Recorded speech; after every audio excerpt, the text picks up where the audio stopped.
Welcome in, guys. It is Brad with College SportsCast. We're here with a special guest. We got JBR Bracketology, and we're here to do Game Day Pick'em, Week 24.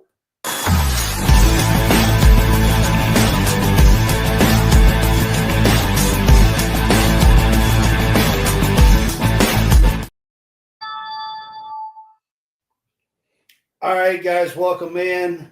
It's Brad with College SportsCast. It's Game Day Pick'em, and we are first full weekend in February. So March Madness is just around the corner this time of year. John and I, we always love to kind of chat with the bracketologist or two. JBR Bracketologist is with us tonight, and I am going to introduce him. I want to say welcome to JBR. What's up, man? Thank you. Thanks for having me today. I appreciate the opportunity. JBR has been on the show once. It's a couple of years ago. He was on with me and another guy. And so this is his second time being on College Sportscast. And we appreciate you being back with us, man. Yeah, of course. Anytime. All right. So John Hammonds is in the top right corner there. He's my regular guy with us. What's up, Hammonds? What's up, man? What's going on? So we are part of Stadium Rant now. I want to throw that out there right off the top. And if you are on Facebook with us, we appreciate you. You can help support us by sending stars or subscribe to our page for just 99 cents a month. And again, this is JBR Bracketology. He is pretty well known on X or Twitter. I think that's where he does most of his work, is on X or Twitter. Is that correct? Yes. Yeah. I post all of my content right there. That seems to be the best median for for kind of interacting with fans of college basketball. So. Right. All right. So there is his name and that's his Twitter handle too, I believe. Is that right? Yes. Yep. At JBR Bracketology. Yeah, that's what I thought. And of course, that's our Twitter handles there, X handles as well. So, all right, guys, we're going to jump right into this. I think I've got 11 college basketball games that we're going to talk about. But before we get started here, I do want to say we are recording this to have JBR on with us. This is Friday afternoon. This is about 2 o'clock Eastern time, 1 Central. So we are going to actually start with a Friday night game that by the time you guys see this will be on or almost finished. So I want to point that out. That we are recording this with JBR about 1 Central Time, 2 Eastern in the afternoon. So this game is not played yet for us. No. We normally don't do this, but JBR, not. we wanted to get him on the show, so we're recording this. So this game's not played. All right. So I just wanted to point that out before we get started. Rick Pitino has just been ejected. I'm just kidding. Oh, goodness. All right, so St. John's is at UConn tonight, Friday night. I think it comes on at like 6 or 7.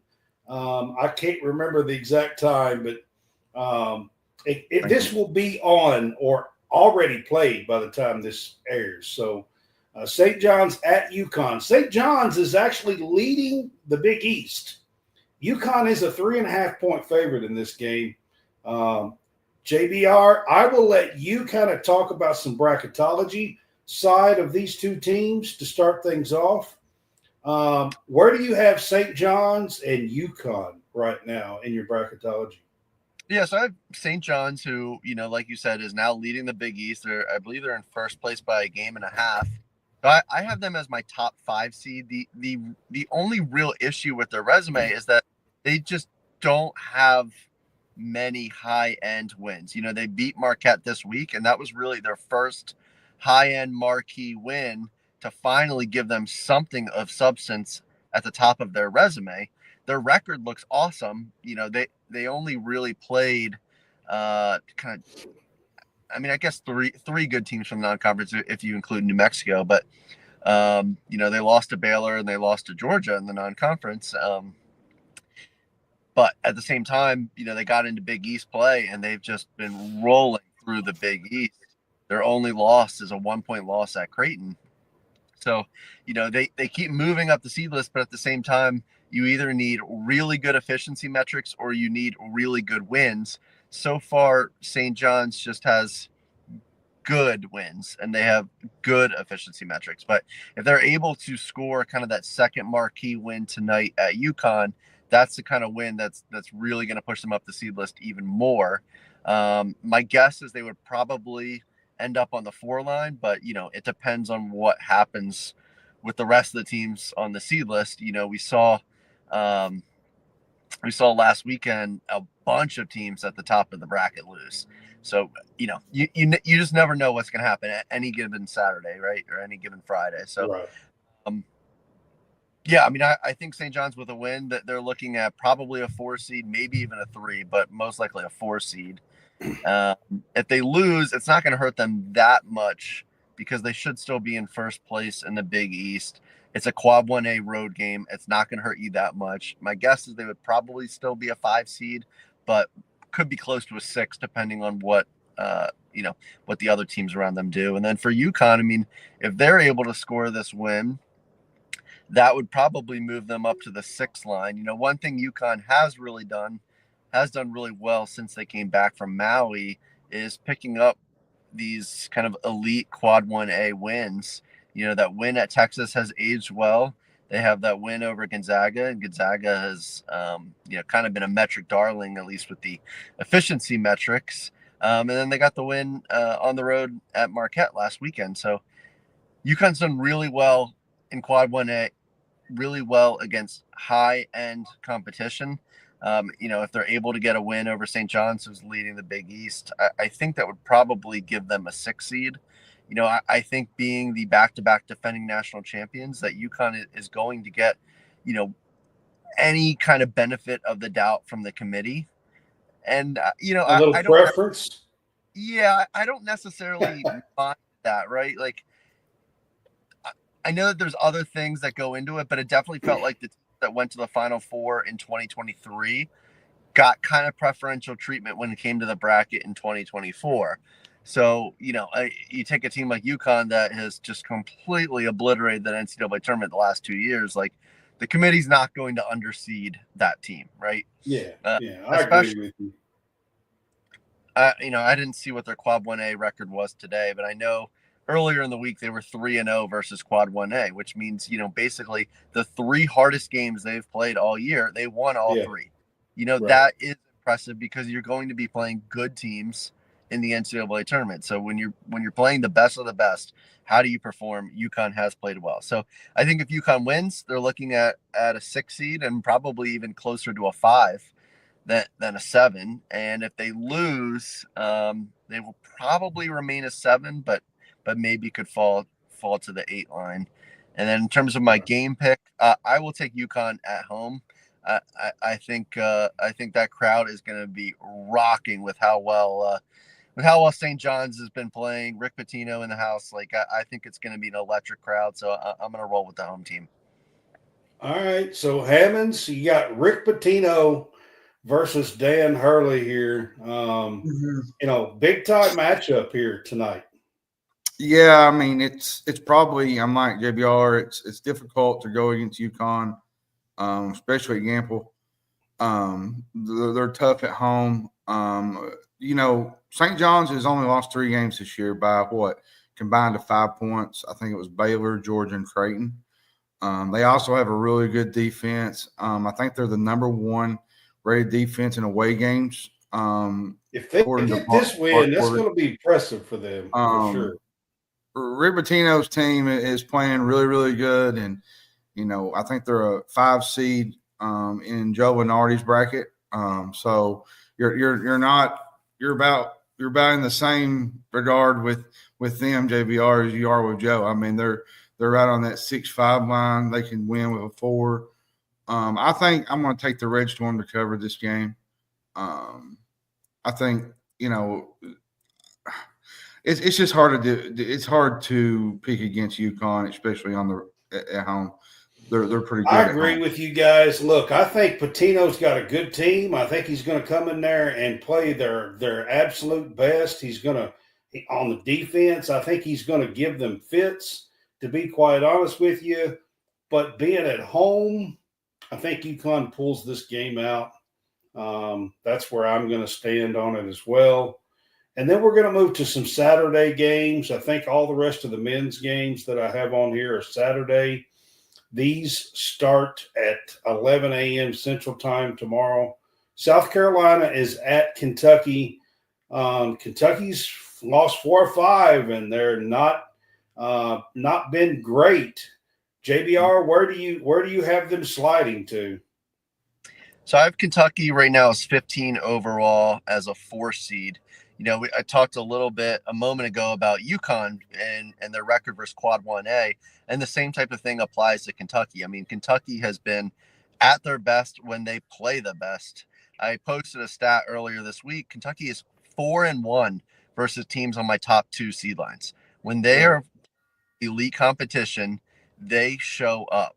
So I do think that Kentucky is going to get kind of the best possible seed relative to their resume and predictive metrics. But, like you just said, the losses are starting to pile up, right? And instead of a potential 2 seed that we were talking about maybe 7 days ago, now we're a 4 seed, and you're like, man, we got to stop the bleeding. But if they win, my guess is they will remain a 4 seed unless they win by 30 plus kind of thing. But most likely a win versus South Carolina isn't really going to move the needle. I think it's kind of right on the edge between quad. But it is a game that they absolutely cannot let, because the problem with Kentucky is that these teams, these unranked power conference teams, they haven't been playing ball against them, to be honest. They show up and play their best against the best, but then they don't really play that great and lose some of these games against some of these unranked power conference teams.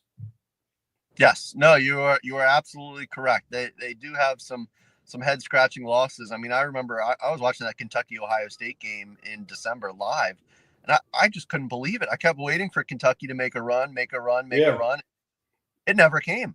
I mean, they ended up losing by 20. So, right. yeah. I mean, they played terrible, and they've done that. My question is South Carolina, are they just done? They're done. Yeah, I started this year doing kind of JBR elimination calls. Somewhat as a joke, somewhat as fun, but I eliminated South Carolina at the end of January. I think when they started 0-7 in SEC play. I really like your JBR. What is it? Locks and elimination. Yeah. It's kind of neat. I like that. I do JBR locks and JBR elimination calls, but yeah, once they started 0-7, I'm like, they're just not going to be. They're not going to be able to win enough games, right? They have the opportunities for sure to pick up these quad 1 wins. There's no shortage of those opportunities. And they've lost so many games by like 3 or 5 or 7. I mean, yep. Yeah. No, I've watched them a decent amount. My brother actually went to South Carolina, so I've actually watched them a decent amount. But yeah, I mean, they're just the league is. They're not terrible. I mean, they're not a terrible team. They've just lost a bunch of games by single digits. Yep. No, I completely agree. I was watching a lot of the South Carolina Auburn game, the game when Janai Broom got his ankle hurt. But I just once you start 0-7, the league is just too difficult to work your way back. 8-10, which is probably what South Carolina would need. Like they're just not good enough to finish 8-3. So yeah, no, I mean South Carolina, they're decent. They are not terrible. Just because they're in last place in the SEC does not mean that they're nearly as bad as last place in any other conference, because they're not. But Kentucky needs to win this game. It is arguably the easiest game you will have in the SEC out of maybe. And it's at home. It's at Rupp. You have to win this game.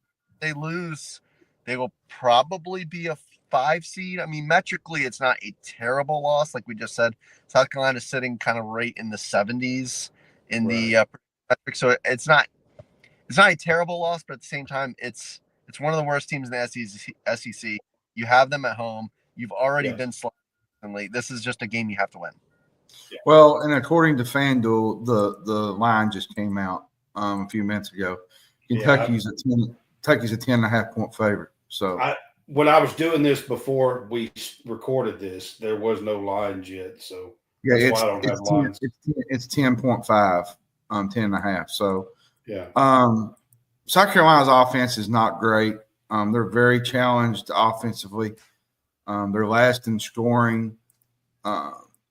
Even if Kentucky's defense is not that great Saturday, I think they should get away with this game. And like JBR said, this is probably not going to move the needle much.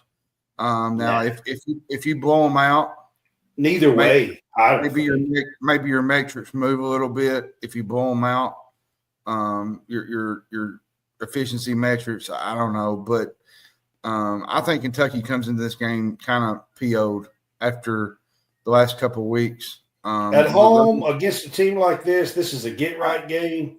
I think they're without Butler. I'm gonna go Kentucky here. I think they cover this. They really need to get back in the win column, and I think they do that this weekend. This has got to be a win for Kentucky, so I'm picking Kentucky. I figure everybody else is too. That's where I'm going. Yeah. All right, the next game we're going to get to is also an early game on Saturday morning. Tennessee is at Oklahoma, and I think a lot of people don't give Oklahoma the credit that the season they've had so far. And Tennessee, believe it or not, I got to ask you this. How does Tennessee lose a game during the week and go from 8-4?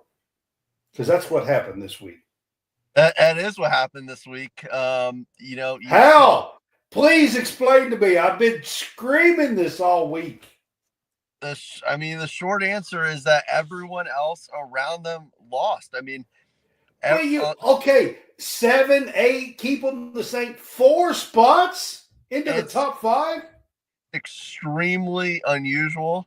I think most bracketologists had the same type of jump. That's obviously insane to me. The win over Florida certainly helped, and by margin. But yeah, no, it is definitely high. They had lost 3 out of 4 games before that Florida game. They had, yeah. No, I mean, I get it. I get it. But then all of a sudden, I don't understand. I really don't. But I'll let you go, so take off. They beat Florida, and then when the dust settled at the beginning of the week, they had the best metrics by far. They were top 5 in resume metrics, top 5 in predictive metrics. Every team who's ever been top 5 in both has gotten a 1 seed. So I agree that they're kind of a 1 seed by default. I don't know that they've fully 100% earned it, but as of today, they have the best overall profile to be a 1 seed. But Purdue's really close. Purdue has a very good resume. They scheduled tough out of conference. They have the win over Alabama. Like, Purdue checks a lot of boxes. And Purdue also, a big change this week after Michigan State lost. Purdue is now number 1 in the Big Ten. And we have seen the committee give a little bit of a bump to kind of the power conference regular season champions. And the Big Ten's really good. I mean, the Big Ten metrically is one of the best conferences of the last 20 years. I know you guys are a little bit more SEC guys, but the Big Ten top to bottom is very good. And so I do think Purdue being outright first in the Big Ten gives a little bit more substance to that resume overall. So Purdue is very close. And then you got Florida going on the road against Auburn, but I guess we'll get to that one later. But yeah, we'll get to that. Yeah, going back to Tennessee at Oklahoma. If Tennessee wins, it would be really close if Florida also wins. But if Tennessee wins, most likely they will remain as the last 1 seed. If they lose, it goes down as a quad 1 loss against a tournament team. Not going to hurt them that much, but they almost certainly will get past and will settle in somewhere along the 2 line. Oklahoma had an undefeated non-conference. They had a great non-conference, and then they get into SEC play and just immediately punched in the mouth, right? They've already been swept by Texas A&M. They've certainly been struggling. I have them as my last 8 seed right now. If they're able to pick up a quad 1A win over Tennessee, they're going to be in great shape, probably a 7 seed. And I think at that point, they should be. Would a win like this lock them in? Pretty much. I mean, the debate going around online is whether or not a 6-12 Oklahoma team could get in. And I think it would depend on if they're able to score some really elite wins in SEC. If they go 6-12 and most of their wins are over LSU, South Carolina, Georgia, that's not going to be enough. But if they're able to score 2 or 3 big wins against, the SEC teams at the top, right? Auburn, Alabama, Tennessee, Florida, Texas A&M, those types of wins, those are the wins that are really going to move the needle. So yeah, if Oklahoma wins this, I think they're fine. Like, it would take a total collapse for them to miss at that point. But if they lose, it starts getting a little bit uncomfortable, right? If they lose this, they're probably a 9 seed. I mean, losing to a 1 seed is certainly not a bad loss, but right. Well, and you got to consider too, they got some of those early wins in the battle for Atlantis. They got a few good wins there. They've not looked good since then, though. They've lost several games at home. Unranked Texas beat them. They lost to Texas A&M. Tennessee's coming in with probably one of the best defenses in the country, according to KenPom. They travel well everywhere they go defensively. And the thing about Tennessee, they played 5 straight ranked opponents. That's insane to me. And they've already had 4 conference losses. That's even more mind-boggling. They were 4-4. It's crazy. That's part of what I was talking about to start. The SEC is a gauntlet. It's just every single night it's a war. I think I'm going to go Tennessee here. But I wouldn't kind of count out Oklahoma in this game, because this being on the road, Tennessee has been notorious on the road, JBR, in the past to tend to not play great. The Florida game got blowed out. Last year, there's a couple of games here and there, and the year before that, Mississippi State, I think. So Tennessee sometimes doesn't do great away from Knoxville, Thompson-Boling. But I think I'm going to take the Vols in this game. Oklahoma is just too much up and down for me. And Jeremiah Fears hasn't been playing great as of late. He's not been the same player he was early in the year. But that's usually the case with any freshman. So, I mean, for me, I'm going to take the Vols, I think, in this game. But man, they just haven't. I mean, even the other day, they won by 4. Over a Mississippi State team who I think has been. You mean Missouri? I mean Missouri that they beat the other night by 4. Yeah. I mean, I don't know. I mean, at home, I think they probably should have handled them a little bit better. So I'm just not sold on this Tennessee team just yet. I mean, I guess the Kentucky loss, and I know they just beat Florida by 20, but they also lost to Florida by 30, scored 43 points in that game. 30. I mean, your Tennessee hatred's coming out today. But it's like, how is a team like, I don't understand how they can be as high as they are. It's very hard for me to understand that when seeing some of the other stuff. So, but yes, Tennessee is not a team I like at all. At all.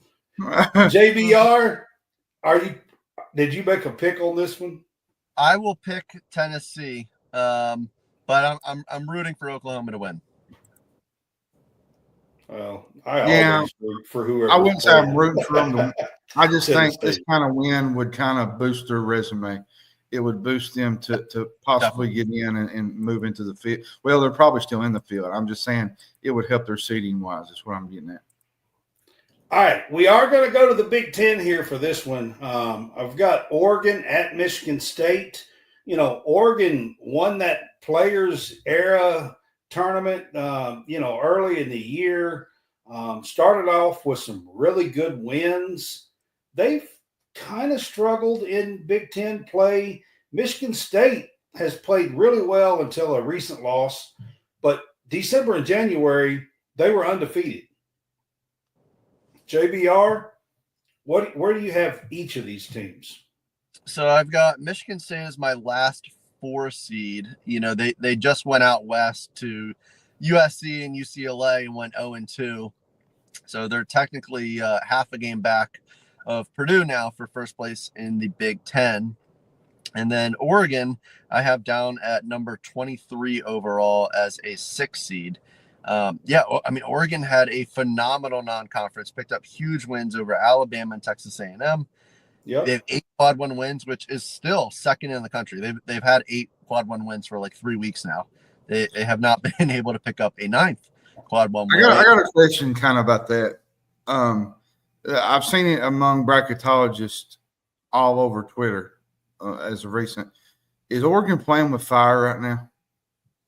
I don't think so. I've seen a couple of people suggest that. I think they'd have to really struggle, like maybe 7-13 in the Big Ten, then they would miss, maybe. Because even at 8-12, I'm pretty confident that they would be able to get in. So they're really not that close to missing for me, at least not yet. Like they would have to lose quite a bit more to get there. I mean, starting out so phenomenal like they did with all those quad 1 wins, it's hard to imagine that a team with that many quad 1 wins could possibly be out of the tournament. Yeah, I mean, they have, like I just said, they have 8 quad 1 wins. The most quad 1 wins to ever miss out on the field is 6. So they already have 2 more quad 1 wins. Yeah. Than the most to ever miss. So yeah, I don't expect them to miss. I mean, they would have to completely collapse to miss. But at the same time, in this particular matchup, give me Michigan State, give me Tom Izzo at home against a Ducks team that just has not been playing well now for weeks. Yeah, that road trip recently for Tom Izzo out west did not go as planned. But before that, they had been playing lights out. They get to come back to East Lansing. Hammonds, what do you think here in this game? Yeah, I'm taking Michigan State. I think they get back to the win column. You know, they've been on the road. The Breslin Center is a tough place to play, and Oregon has not played great as of late. I think they're walking into a very tedious situation on Saturday, and I think they continue that little losing streak that they've got. It's just difficult to beat Tom Izzo at home. Yeah, I've got to go green here. To bounce back as well as they had been playing before this West Coast swing that they went on out to LA that didn't go very well for them. So and to add to that, UCLA, since Mick Cronin called his team out, has looked like a totally different. Yeah. I guess that's what you got to do now, JB. Cronin went nuts, but I'm not going to go there. Cut your team out and start winning. Yeah. Is all I can say. Yeah, I'm going to go Izzo in this one as well. All right, Big East matchup. Another Big East matchup here. We got Marquette at Creighton. I think Creighton kind of has a bad rap that they're a not great team, but they're only 1 game behind Marquette overall. JBR, where do you have these 2 teams? I have Marquette as my top 4 seed at number 13 overall. You know, they've lost, I believe, 2 straight games now. They lost to UConn and they lost on the road at St. John's, and now they have to go on the road to Creighton, who has, honestly, one of the better home court advantages, I think, in the country. They've been very good at home. I always say, JBR, every time Creighton plays at home, they turn into the Showtime Lakers. I don't know. They've been really good at home. They're just tough at home, man. So I have Creighton now actually as my top 7 seed. I mean, I believe they have one loss. Let me see. I mean, they've only lost once in the last 6 weeks. Yeah, they have one loss since December 18th, which was on the road at Marquette by 8 points back on January 3rd. So yeah, Marquette has been playing really, really good basketball. If they're able to knock off Marquette at home, I would expect them to be a 6 seed after the weekend when the dust settles.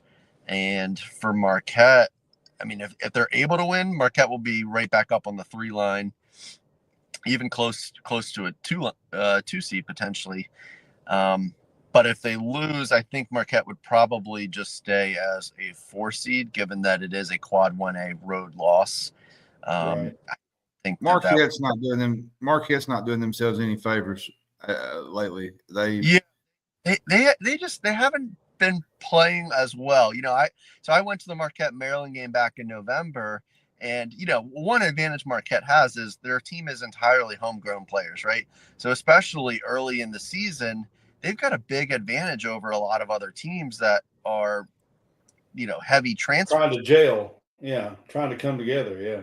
Yeah. So, I mean, Marquette, particularly early in the season, I think that's part of why they had such a good non-conference, and credit to Shaka Smart for scheduling up and recognizing, hey, we have a really good team, and B, we've got a team that has chemistry, right? Like we have a team that knows how to play with each other.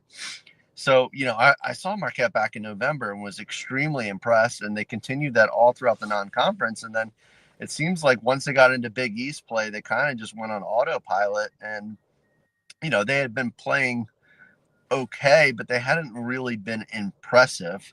And then they dropped the home game to Xavier a couple weeks ago. They dropped the home game to UConn, and then they lose at St. John's, and they're kind of scrambling a little bit. And going on the road at Creighton is not your ideal fight game. Yeah, it's not an ideal place to go get a win for sure. I don't think. Hammonds, what do you think on this one? I think it's a tough place to play. I think it is, and I joke with Brad about them being the Showtime Lakers, but when you do play at Creighton, it's the crowds involved. It's an underrated place to play a game in college. And they still got some really good talent. I think Kalkbrenner's still there. Yep. This team's not a bad team, and now they've had some lumps early, especially in the non-con when they lost to San Diego State. They lost a few games there, but Creighton's always been, to me, always consistent under McDermott. They've not really been hit or miss. They've always been a consistent team, whether they're consistent losing in the first round or, consistent losing on the road. They're always consistent in the way they do things. But I think I'm going to go Creighton. Marquette's not playing great right now. Cam Jones, St. John's put them on a platter last week. That was the best defensive performance I've ever seen. I don't know if you've seen it, JBR. They had a last possession. I was watching. That was, don't get me wrong. Marquette's good defensively, but St. John's might be one of the best defensive teams I've ever seen. Just the length and their size. But yeah, give me Creighton. I got Creighton at home. I think I'm going to take the Blue Jays in this one as well. JBR, who do you have? I'm going to take Creighton at home. I'm going to take the Blue Jays. I think I'll take them. That's going to be tough for Marquette if they lose 3 in a row. All right, Texas A&M at Missouri. I just talked about Missouri a little bit with Tennessee.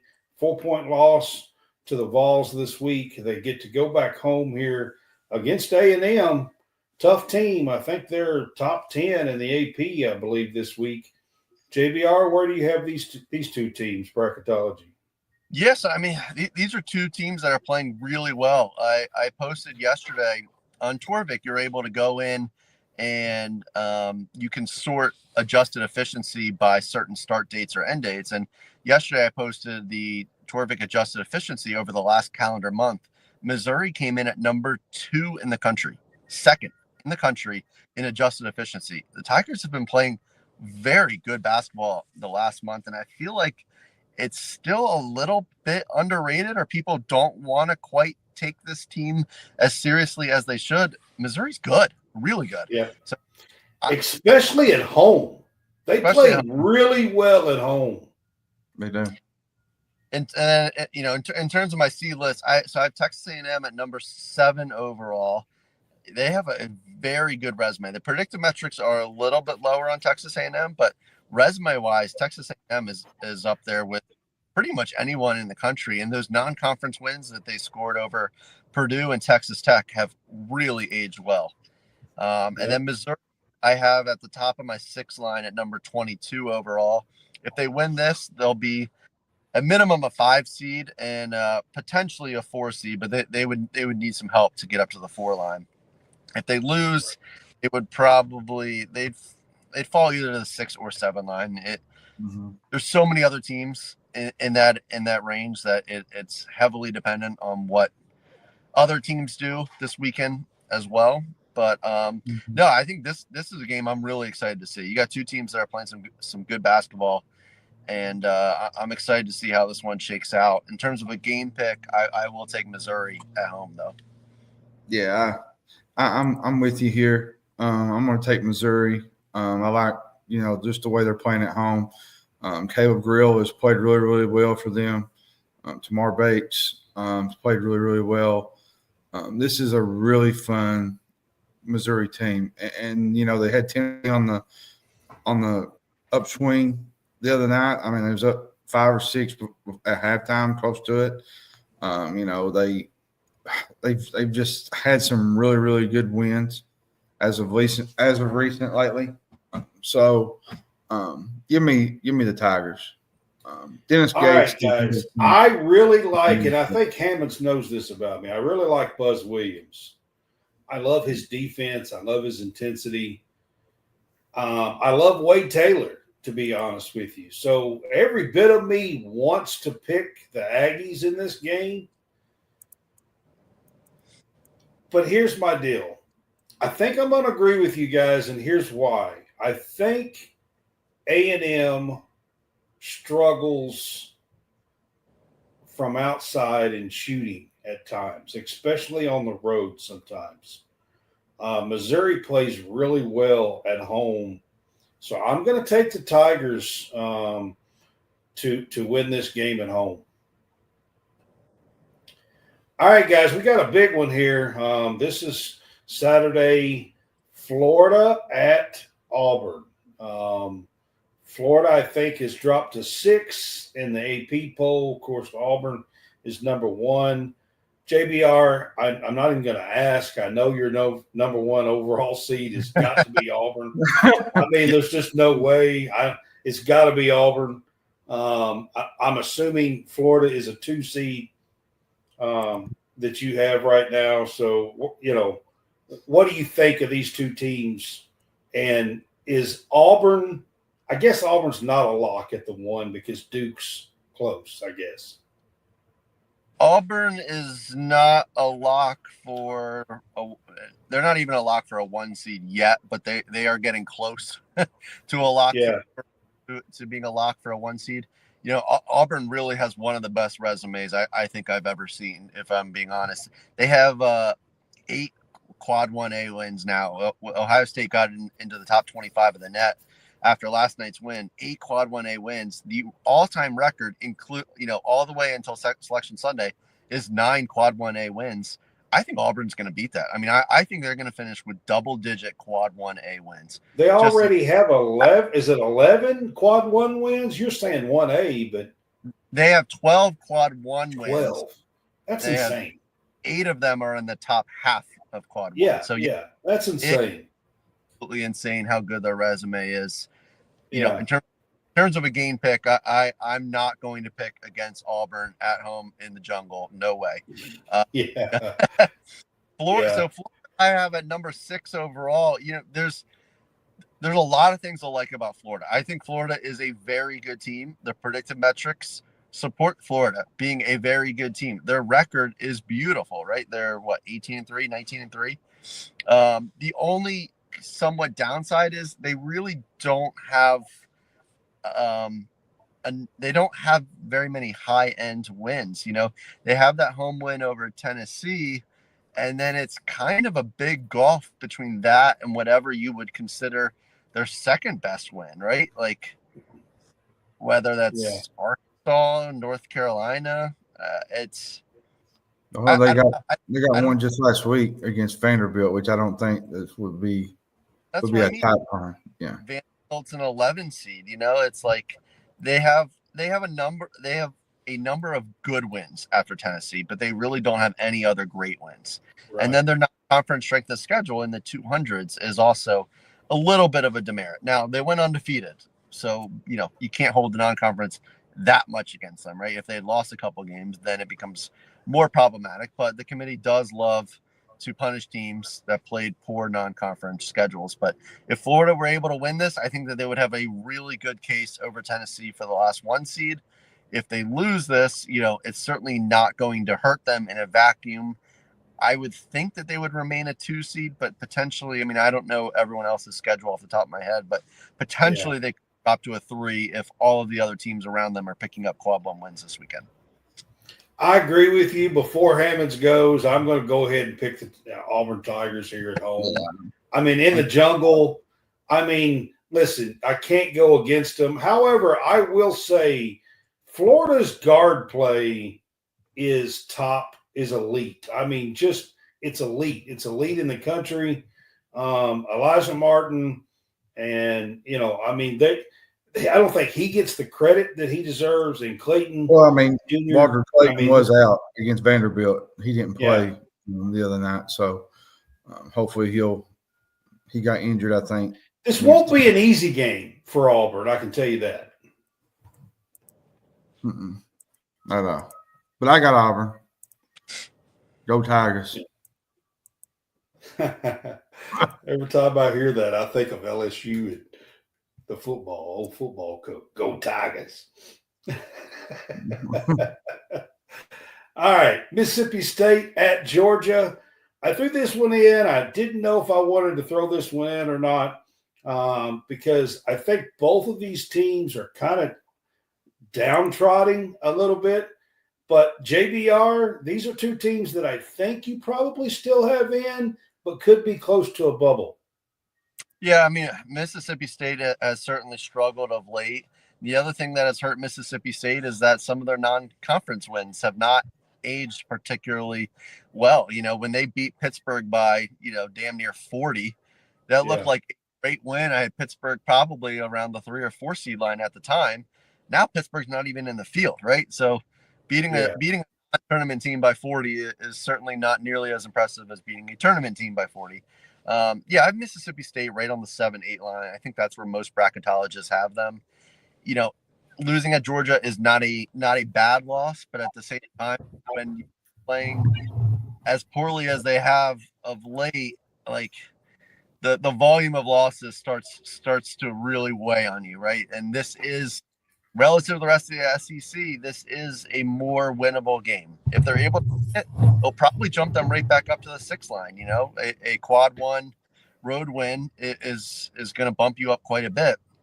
If they lose, they go from kind of the 7-8 line to the 8-9 line as other teams around them pick up wins. And then for Georgia, I have them on my 11 line, and same thing applies in terms of just winnability. Getting a mid-tier SEC team at home, like if you want to be a tournament team, these are the games you just have to find a way to win on your home court. So if they win, they jump right back up, probably to the 10 line, maybe even the 9 seed. If they lose, they're gonna be right on the cut line. But that's kind of where I figured. I will take Georgia at home. And to add to that, a loss here by Mississippi State, and you could probably have that idea where they might miss the whole tournament altogether. It's possible. I think it's unlikely, but it is possible. Yeah. It's unlikely, but what I mean going Yeah, down but that, a loss by Georgia here at home, yeah, be even more devastating. like for them, this is a game, a mid-tier SEC team that at home that they need to win. Yeah, I think I'm going to go Georgia. Both teams have been struggling, but I tend to favor the home team in this game. I'm gonna be different. I think I'm gonna take Mississippi State in this game. I really like Hubbard. I mean, shoot, the other night he had 38 against Tennessee. I mean, Hubbard's just a beast. Matthews down low is great for them. Tennessee, I mean, Georgia does have some players down low. Surreal down low can be a beast. Depends whether or not he's engaged in the game or not. It was Alabama. He had 38 against Alabama. Was it Alabama that he had 38 against? Okay. It was a home game, Yeah. All right. I was wrong. It's the second time this show. All right. But anyways, so I really like Hubbard. I think I'm going to take Mississippi State. Yeah. All right. Duke is at Clemson. Now, there's not a ton of interesting games for Duke to maybe lose in the ACC. I don't think. Clemson's a fairly good team. Tough place to play. Do the Tigers have a chance here, JBR? And then, of course, where do you have these two teams?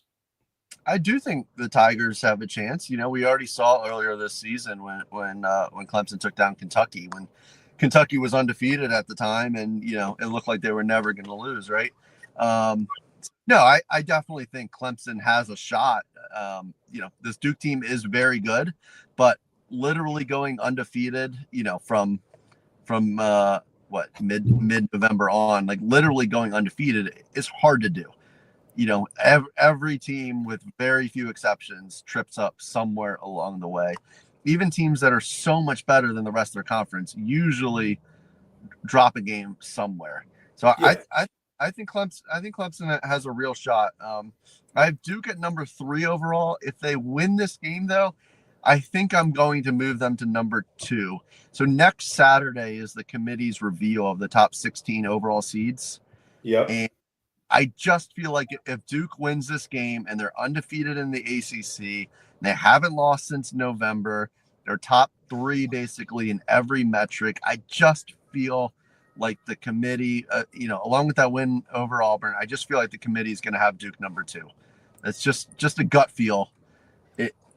And just kind of how I can picture them voting next week. So if Duke wins, they would move to number 2. If they lost, they would remain at number 3. I mean, they have a pretty sizable lead over Tennessee and Purdue on the one line.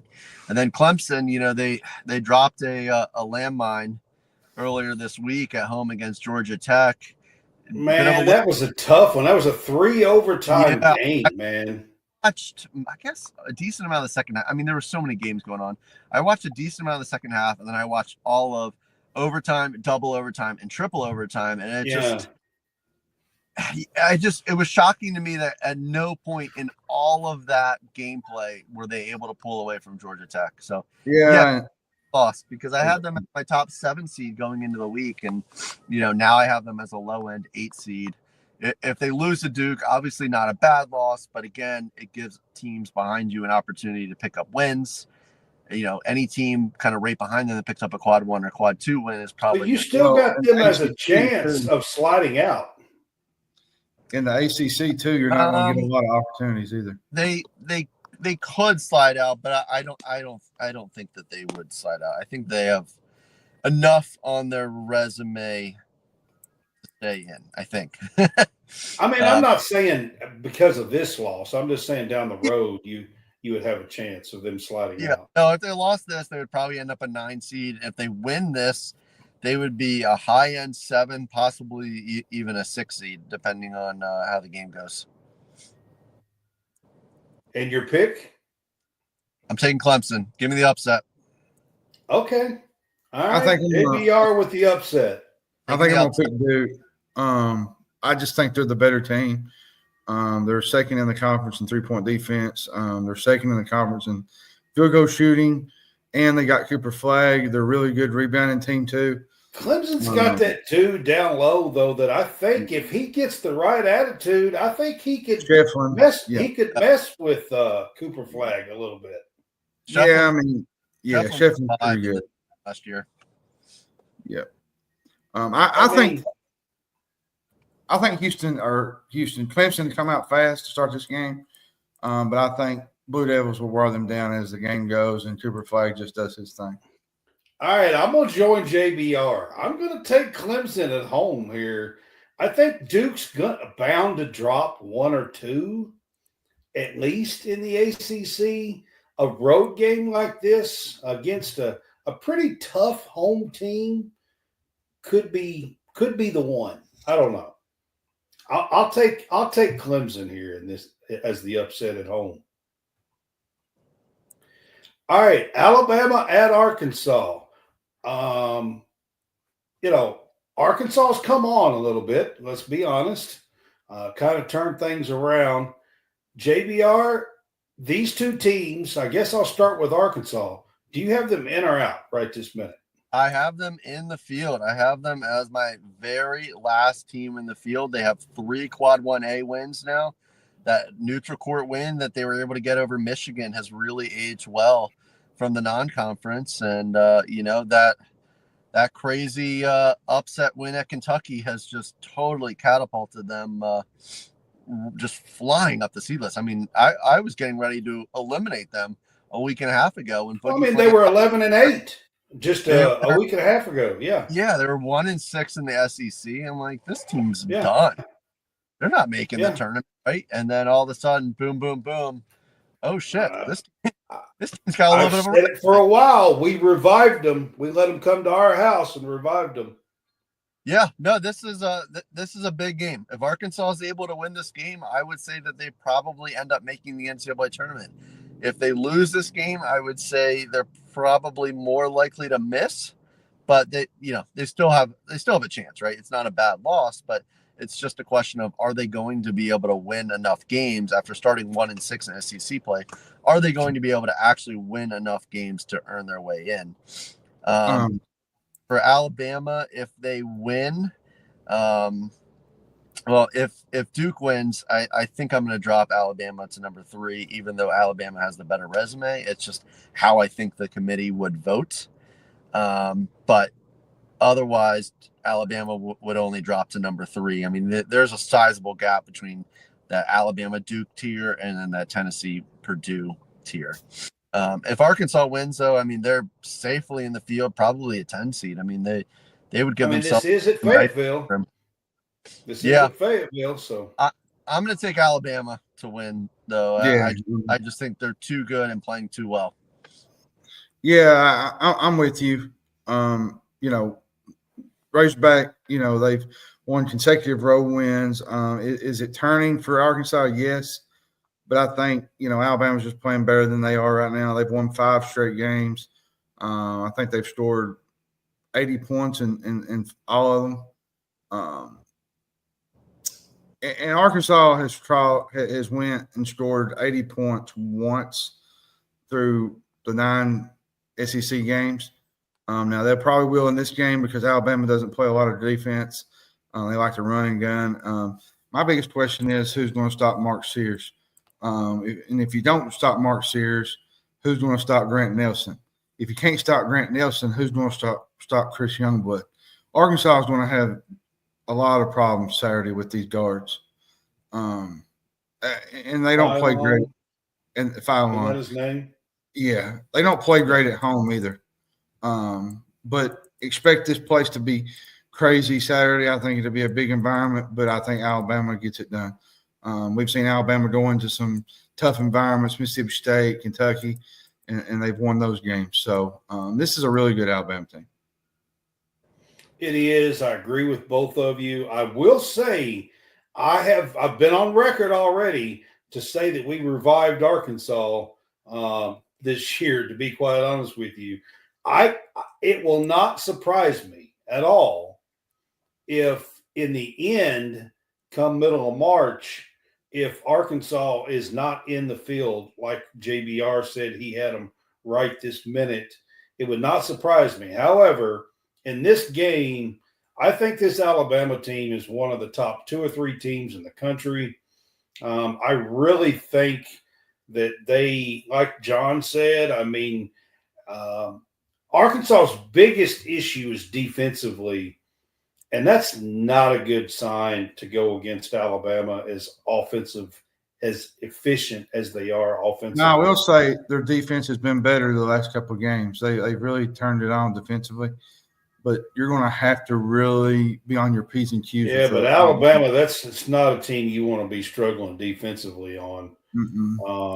So I'm going to take the Tide in this game, even though it's on the road. All right, this is the last Saturday game we're going to talk about. I do have a quick bonus right after this. But Texas Tech is at Arizona. Had to throw in a Big 12 game here. I think this is 2 teams that has really come on the last month or so. JBR, where do you have these teams in your bracketology?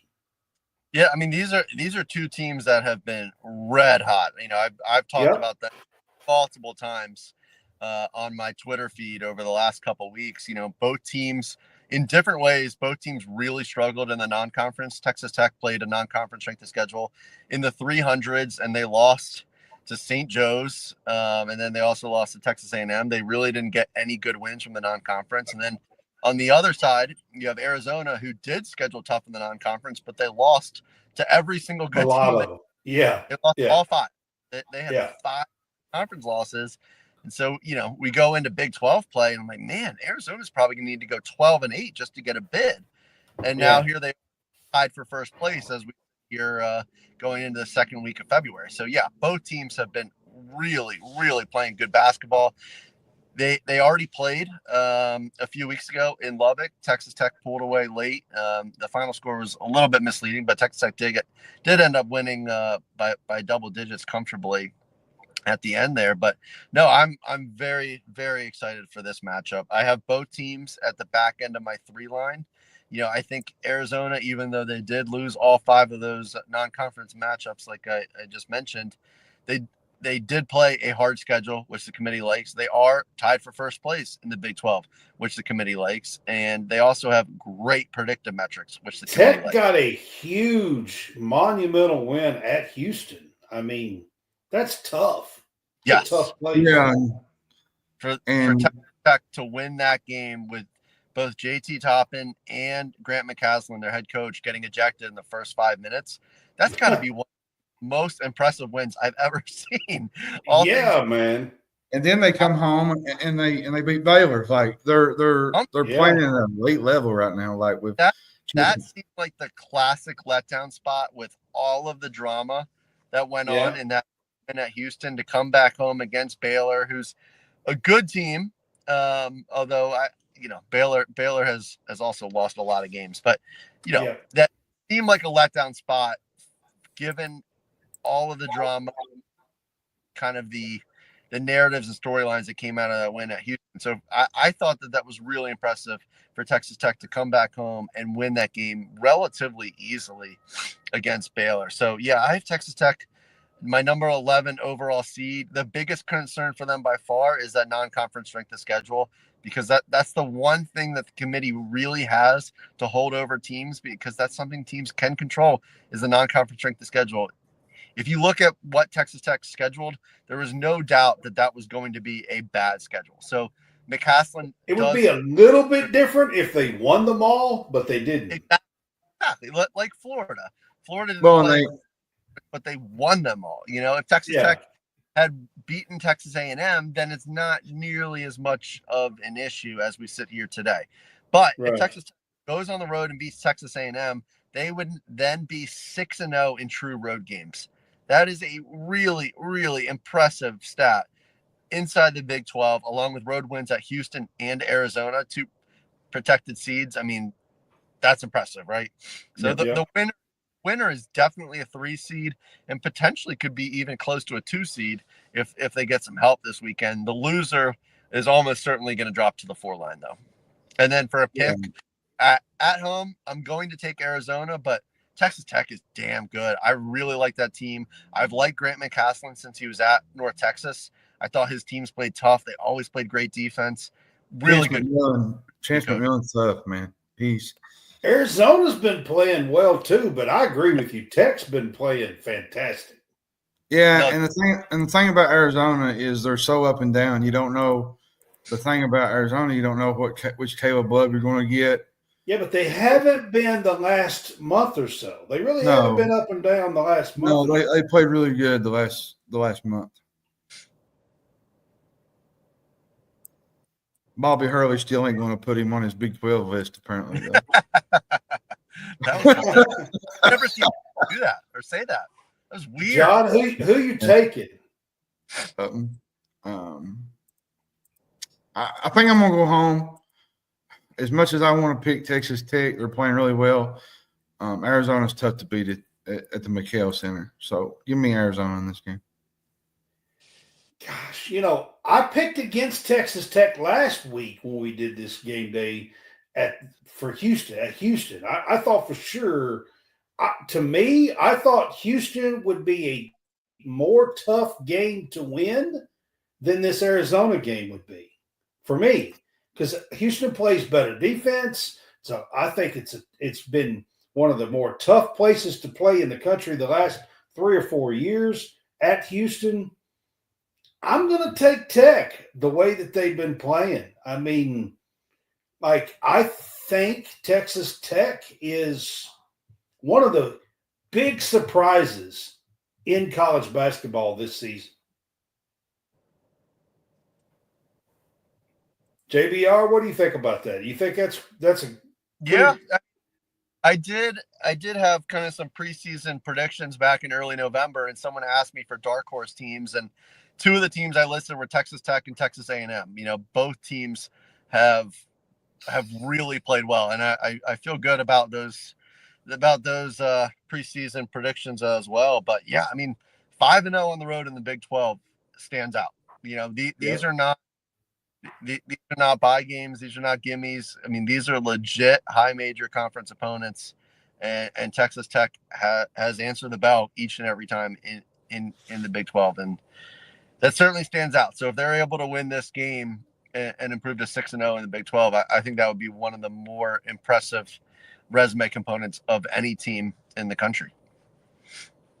All right, so this is just a little bonus segment. Before I let you go, I wanted to ask you, Indiana, Mike Woodson has announced, or looked like he announced yesterday, that he's probably not returning to Indiana. I got a question. Is there a chance that Dusty May leaves Michigan after year 1 and goes back home? I don't know if a lot of people know this, but he was born about 20 miles. He was raised about 20 miles from Bloomington. Is there a chance that he goes back home to Indiana? I think there's a chance. I mean, I've never met the guy. I don't know how important that is to him personally, but I definitely think there's a chance. Both schools have a lot of money, so I'm not sure it's going to be one of those things where Indiana's going to be able to blow Michigan. I know that was a curveball, and I like to throw a curveball or two. It wouldn't shock me, right? It wouldn't shock me. If Michigan ends up a top 4 seed in the NCAA tournament, then I think Michigan is going to have a really hard time letting him go without throwing as much money as possible at him. But I don't know. I mean, at the end of the day, it would come down to what Dusty May wants. If Dusty May really wants to be head coach at the University of Indiana, then that is what he will do. I mean, just a lot of times going back home, being a hometown kid, I mean, that means something to a lot of people most of the time. Yeah, absolutely. And I know that was a curveball. I did not warn him about that question, but it was just one that I kind of come up yesterday, and I thought, you know what, that'd be a good curveball to throw, and I like to throw a curveball or two. Hammonds will tell you that, right? Yes, Always sir. throw him a curveball or two as well. So, all right, Kansas, we all know is in. I wanted to ask you, Kansas State has really been playing well. Yeah, They're like 500. They're like 500. Would they have a chance to still get in? So we talked at the beginning of the show here about how I have my JBR locks and my JBR elimination calls. Kansas State is one of the teams that I eliminated back in mid-January. They started 1-6 in the Big 12. They were under 500. I think they lost 4 or 5. Yeah, they were 4 games under 500 there at one time, like 11-7 or something. They lost 5 non-conference games, and they didn't beat anyone good in the non-conference. And then they started 1-6 in the Big 12. So, yeah, I felt pretty comfortable eliminating a team that was 7-11, 1-6 in the Big 12, and had a Ken Palm of 96. I mean, the probability of that team winning enough games to make the NCAA tournament felt like it was pretty much zero. And then all of a sudden, they've been 4 straight, including going into Ames and beating Iowa State at Hilton. Yeah, pretty much unheard of. They beat Arizona State or on Tuesday, which they got a little bit fortunate at the end with a couple missed free throws. But yeah, I mean, if they're able to beat Kansas this weekend, they got a shot. I mean, they still have a pretty big uphill climb, right? I mean, they're 11-11 and 5-6 in the Big 12 right now. They're not going to get in at 17-14, which means they have to go 18-13. So to get to 18-13, working backwards, that means they have to finish 7-2 in their last 9 games, which even 7-2 is going to be really difficult. They got Kansas and Arizona this coming week, and then they go on the road to BYU. They go on the road to Utah. They still have a road game at UCF. They have a road game at Cincinnati, and then they finish with Iowa State back at Kansas State. So they still have a lot of hard games left. If they can actually finish 7-2, they will have earned it. Kudos to them. I will have been wrong, but credit to them. It would have been one of the most miraculous in-season turnarounds. I mean, honestly, 2 weeks ago, I thought they were dead in the water. They were dead in the water. I mean, seriously, I thought they were floating, like just floating in the water. No movement at all. If they beat Kansas on Saturday, that will be the first time I actually get a little bit worried that one of my calls turns out to be wrong. I will be. They still have to actually pull it off, though. Just because they do. I'm not saying, but they have played surprisingly well the last 2 weeks. Oh, no question. No, they've gone from 96 in Ken Palm on January 25th to 65th today. They've gone up 31 spots in the last 2. Yeah. Indiana, I'm pretty sure, is dead in the water as well. I don't know if you have them eliminated or not. No, I mean, actually next 4 out. Their metrics really aren't bad. If they lose this game, I would say, yeah, they're probably cooked. But if they win this, no, they're definitely no. If they win this, I agree with you. They're not cooked for sure. If they win this game at home, yeah, no, it's a winnable game against a good team on your home court. If you win it, you still got a shot. But at the same time, if you want to be a tournament team, as I've said many times in the show already, these are the games you have to win. Yeah. All right. I threw you a couple curveballs. JBR, we appreciate you being on with us. We ran a little bit longer than I said we were going to do, but we appreciate you being here. Again, guys, check him out. He is a great bracketologist, does a lot of good stuff on X. It is JBR Bracketology. Check him out. There's a whole group of guys that we follow. JBR is one of them that does a great job and putting new material out nearly every day this time of year, right? Yeah, pretty much. No, it's a very, very busy time of the year from about late January really through the end of March. Because I mean, even throughout the NCAA tournament, I'm posting content and posting just kind of miscellaneous stats and analysis of the NCAA tournament through all throughout March and early April. So no, it's a fun time of year, and I appreciate you guys having me on and giving me the opportunity. I hope you enjoyed being on with us and how we do this and talk about the games kind of as we talk about it. It's a little different than some people just have you on and just talk strictly bracketology probably. Yep. No, I appreciate it. Thank you guys so much. All right. Thank you, JBR. Have a good one. Bye. All right, guys. I hope you enjoyed that. Again, that's JBR, Twitter, X, whatever you want to call it. Go look him up. He's a great bracketologist, does a great job. So we appreciate him being with us. John, we're going to end the show. I've got 5 women's games that we're going to talk about real quick. JBR does not do bracketology and cover women, so that's the reason why he left. John and we have got 5 games here to talk about, and they're all top 20 games. This one is a top 10 game. Ohio State is at USC. Ohio State is coming off of a loss. And USC, of course, lost to Iowa last week as well. This game is on Saturday, I believe. Yeah. What do you think on this one? I like USC. I look for them to bounce back.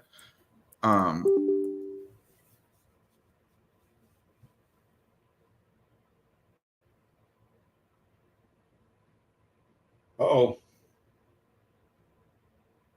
I may have lost John.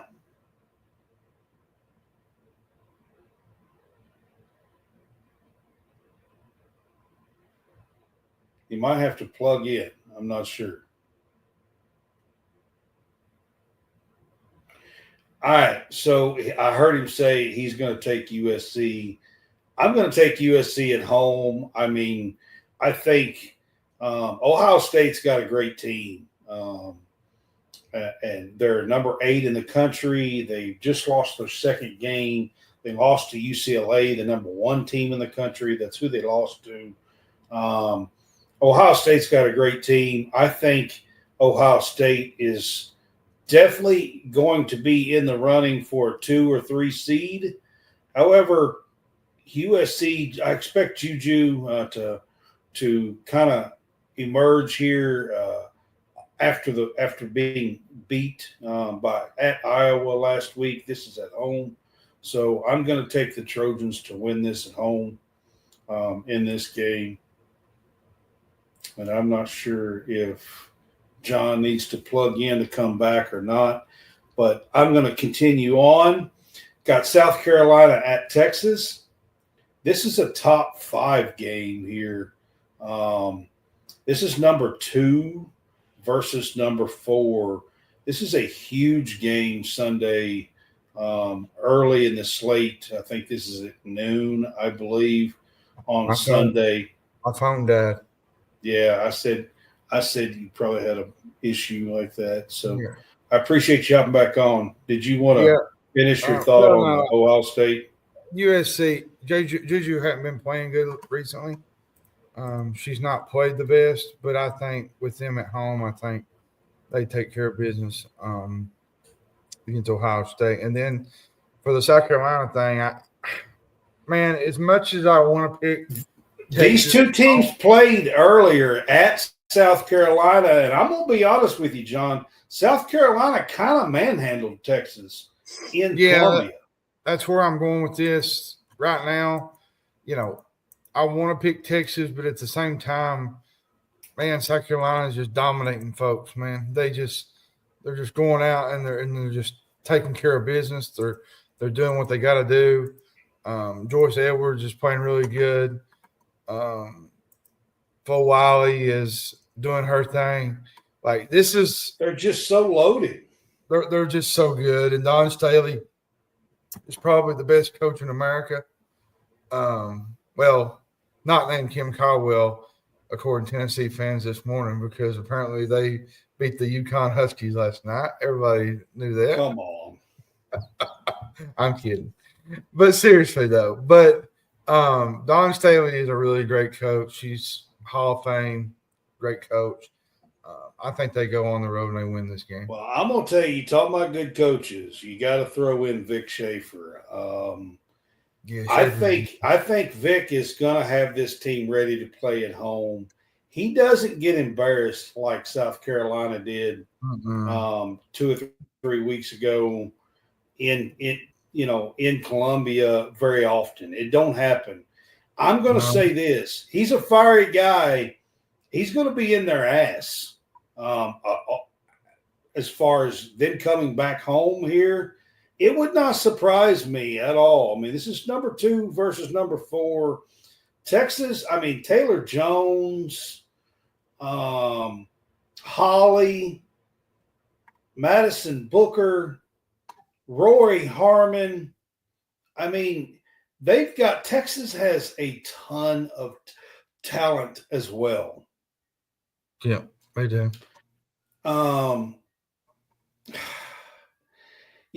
It is so hard to pick against the Gamecocks and Dawn Staley.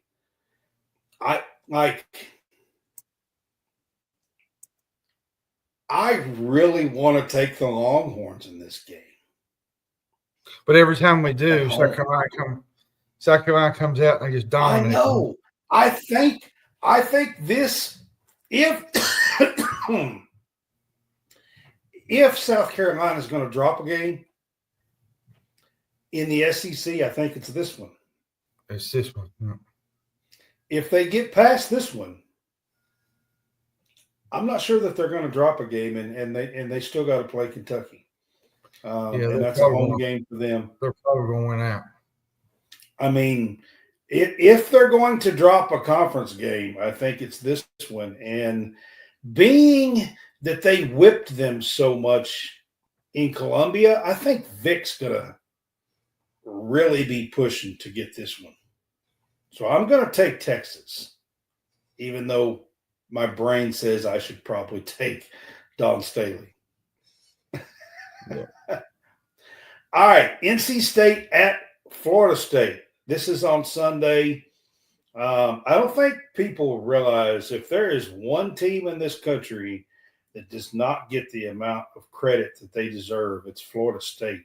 Yeah, NC State is a great team as well, and this is a top 20 game and a good ACC matchup here.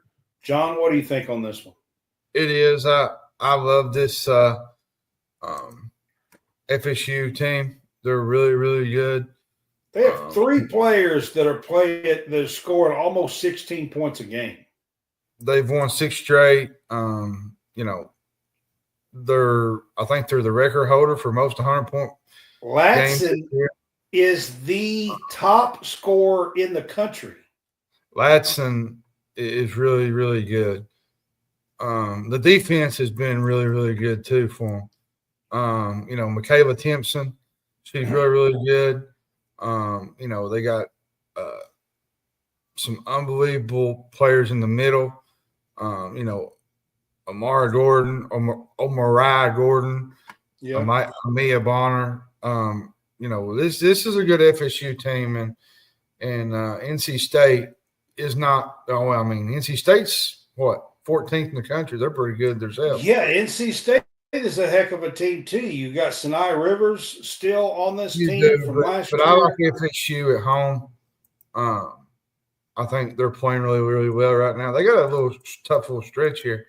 North Carolina, then they play Louisville at home. So FSU's going to find out some things here the next couple of days and the next couple of weeks. So give me FSU at home. I like FSU. I think I'm going to take FSU at home in this one as well, but Latson, who's averaging almost 27 points a game, is actually leading the country in scoring for Florida State. Mm-hmm. And she does not get enough pub. I don't even think half the country know that she's leading the country in scoring. She's a fantastic player. Like I said, they have 3 players that's scoring right at 16 points a game or more. And this FSU team is a solid team. So I'm going to take the Seminoles here to win this one at home. All right, John, this is also the second matchup for Tennessee and LSU. The first one, LSU won by 1 in Knoxville. Tennessee is coming off of that win last night. Great win. Great win for Tennessee over UConn.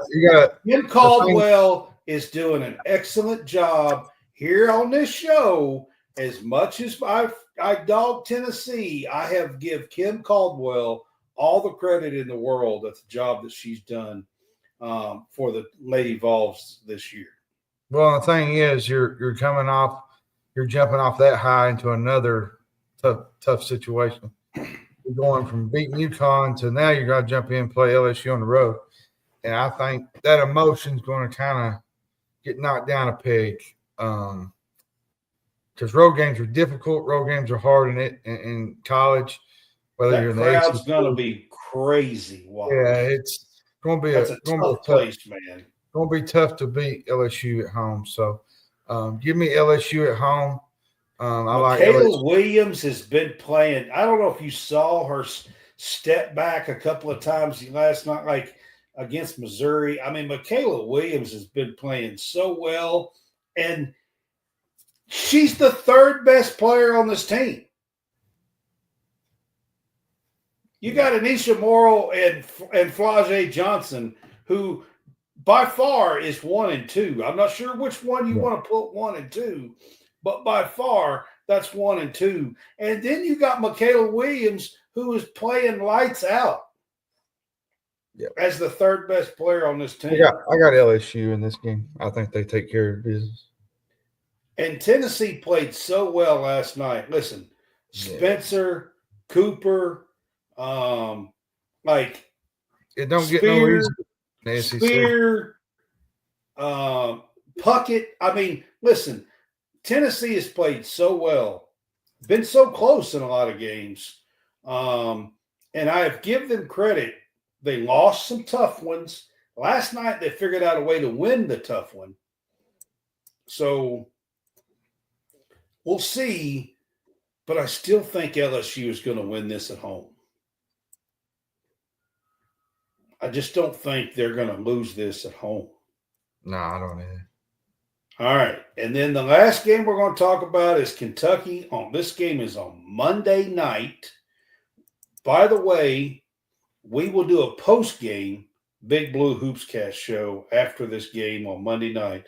Win or lose, because Kentucky's had such a great season.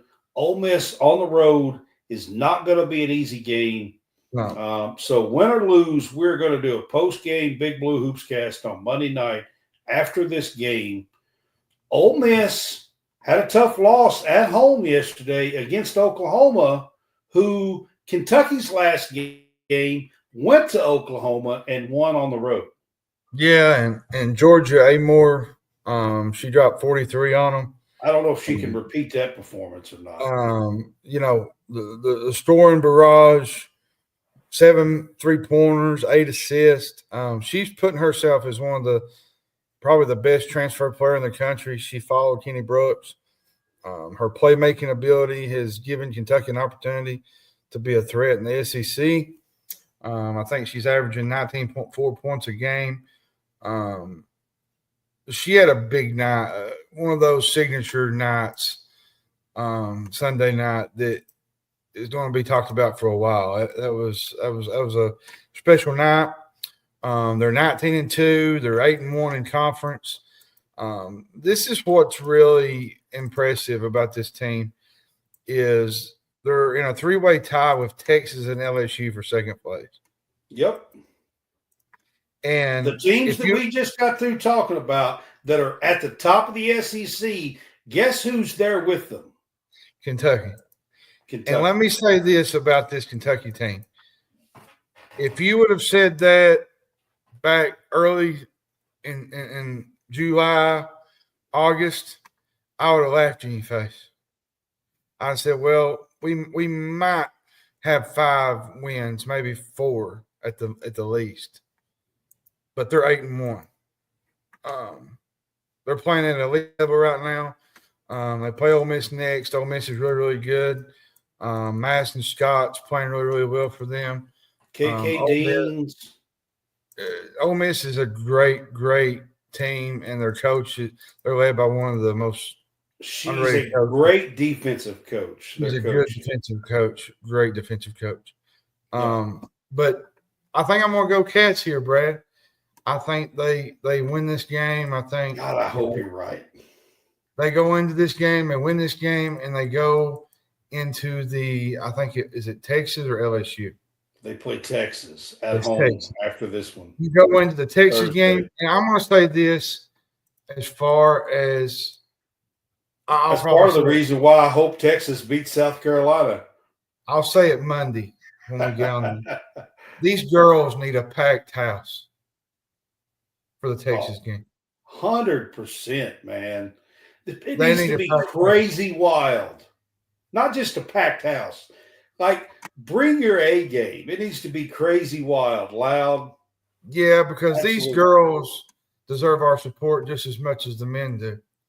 Absolutely. And, John, I will say this. Today, as we were starting this recording, Clara Strack was named a finalist as the Lisa Leslie Center of the Year. She's one of 10 that is listed. Clara Strack, as a sophomore, first year in the SEC, is on the finalist list of 10 as the top centers in the country. And I'll tell you something else. There's some good names on it. I mean, Regan Beers, you got Lauren Betts. I mean, there's some good names on that list. She's a sophomore. She's probably not going to win it, okay? She's averaging 15 and a half, 9.8 rebounds, 3 blocks. She's probably not going to win it. I will say lately, though, she's been a key part. When you look down through with Georgia Moore, seems like she's kind of been the glue piece that sticks this team together. And I mean, you got them two together, and then you've got Deja Lawrence, who is and Amelia Hassett, who are 2 of the top shooters in the country, to be honest with you. And then you know what I'm really shocked about? That Lexi Blue hasn't played as much as she. Then you throw in Tiani Key, who has been tremendous as a transfer and coming over and upped her game as well. And then lately, Sanaya Tyler's been playing really well off the bench. I've just been kind of shocked that Lexi's not played as much as she has. Yeah, Lexi played a little bit the last game. We'll see. But Claire Silva and Sanaya Tyler have been the main 2 off the bench here lately and played really well. Gosh, I hope you're right. I'm going to take Kentucky because I was waiting to see what happened in that Oklahoma-Ole Miss game. But like you said, the girls deserve a sellout. Now, they did get a sellout for the Georgia game, which was kind of odd. Yeah. I mean, it being the opponent. But it's a weekend game, and the Texas game is a Thursday night game. So that might be playing. It might have a lot to do with it, That might be playing a little bit. Thursdays are, you work, you try and get off to get to a game. It's difficult during the week. Yeah. Yeah. The Texas game is a Thursday night game, so next Thursday. So that might be playing some role in it. I will say this. We apologize. This has been a very long show for those that are going to watch this tonight. Yeah, it is. We got – I think we went a little longer with JBR and his picks and whatnot, which was awesome, and I enjoyed it. big weekend, Brad. There's a lot of good games on this weekend. Florida, Auburn. You know, Duke, Clemson. There's some decent under the radar games this weekend. Oh, by the way, I have a new article out this morning, or actually tomorrow. The South Carolina preview, and then I had one yesterday on the bounce back from Kentucky. Man, Brad's doing some work in the stadium. Check out our articles. I actually wrote one. If you are a racing fan, I wrote one. If you're an Earnhardt fan, I wrote one about them attempting to make the Daytona 500. I also have a new power rankings article out on women's basketball. And then John's on the ones that he talked about for Kentucky. And if you want to follow Brad, go on his stadium rant and do his Twitter and his Facebook, because he's such a great example. Everybody get what I'm getting at. You're funny. All right. I had to do it. I was waiting for the right moment to do it. Shit. All right, guys. There is. Follow us on Facebook, YouTube, TikTok, Instagram, our X. That's been up on the screen the entire time. We appreciate you guys. For those that don't know, Hallie Fresh will get what I'm saying when he gets it. Yeah. All right, guys. We appreciate you. We appreciate being part of Stadium Rant as well. Kind of get that in there at the end here too. And we will see you guys. This is going to air Friday night at a regular time, be a little bit long, but we appreciate you guys being with us. I'll share it out and whatnot once it gets available. So, all right. Y'all have a good night. Have a good one, y'all.